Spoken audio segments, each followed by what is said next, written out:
আছে আমার লেখা সুর, কিছু গান আর রেকর্ড করা আছে 17-20টা। সেটা কি নিজে গাবেন না কাউকে দিবেন?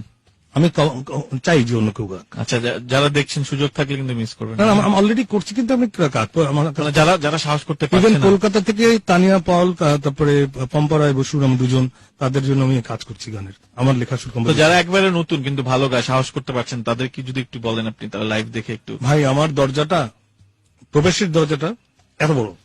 বাহ, এটার জন্য একটা করতালি সবাই প্লিজ। থ্যাংক ইউ, চমৎকার। তো যাদের সুযোগটা আছে, সুযোগটা কিন্তু লুফে নিতে হবে। এটাও বলতে চাই যে টাকা পয়সার বিনিময়ে না, ভালো গাইলে আমি এমনি করে দিব গান। বাহ, সুপার সুপার। আমি লাইভে কথা দিলাম। বাহ, কিন্তু গাইতে হবে ভালো, আমার চাইতে ভালো গাইতে হবে, শর্ত একটা। আমার সন্তান তো এখন আমার সন্তান আমি যার তার হাতে দিব না। আমার অনেক কষ্টের শেখা গান, আমার হয়তো ওই গান